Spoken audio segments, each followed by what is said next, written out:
जय श्री गणेश मित्रों, मैं ऐश्वर श्रीराम शर्मा। आज मैं बात करने जा रहा हूं कि वक्री ग्रह का रत्न क्यों नहीं धारण करना चाहिए।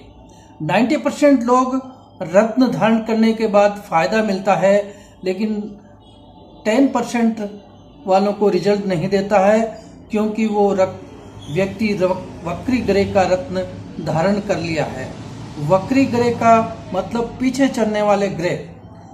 सूर्य और चंद्र कभी भी वक्री नहीं होते हैं, लेकिन बाकी ग्रह वक्री बनते हैं। जब जन्म कुंडली में वक्री ग्रह का रत्न धारण किया है तो उसको 100% नुकसान में वो ग्रह ले जाता है। वक्री ग्रह का मतलब पीछे चलने वाले ग्रह, पीछे ढकेल देता है इंसान को और माइनस में लेकर जाता है।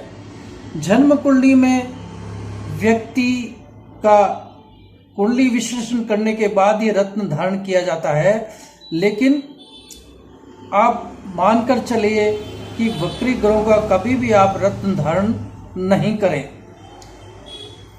अब आप मैं एक जनरल बात करना चाह रहा हूं कि अपना हॉरोस्कोप में 6, 8, 12 इस घर में कोई भी ग्रह बैठा है तो उसका दान आप कभी भी नहीं करें, क्योंकि उस ग्रह का दान करने से आपको नुकसान होगा।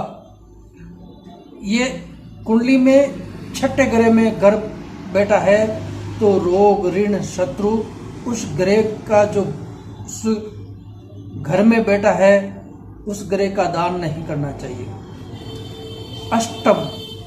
अष्टम भाव में ग्रह बैठा है तो वो मृत्यु तुल्य कष्ट देता है।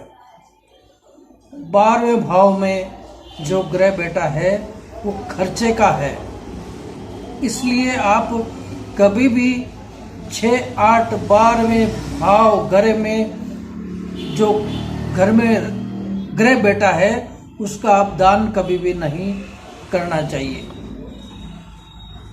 दान किया जा सकता है, घरों का दान आप कर सकते हैं। दान करने के बाद आप उसका रिजल्ट प्राप्त कर सकते हैं, लेकिन 6, 8, 12 में जो ग्रह बैठे हैं वो आप दान कभी नहीं करना चाहिए। रत्न धारण करने से ग्रहों का न्यूट्रल किया जा सकता है और दान करने से वो ग्रह नीचस अवस्था या वक्री अवस्था का दान करने से वो ग्रह उस जातक को प्रभावित करते हैं, उस जातक को फायदा देते हैं। जन्म कुंडली का विश्लेषण एक सीधी तरीके से किया जा सकता है कि जिंदगी में ग्रहों का दान करें और जो उसको अनुकूल बनाने के लिए है उसका रत्न धारण किया जाता है। सीधा सीधा ज्योतिष में जन्म कुंडली का प्रभाव आपको देखने को मिलता है। इसलिए आज मैं आपको बताया हूँ कि वक्री ग्रह का कभी भी आप रत्न धारण नहीं करना चाहिए, क्योंकि लाइफ में आपको नुकसान देगा। व्यक्ति स्टार्टिंग में उसको अच्छा फल मिलता है, लेकिन जब ग्रह उसमें वक्री रहेगा, जिस वर्ष में वक्री की स्थिति बनेगी तब उस जातक को वो ग्रह पीड़ा देता रहेगा।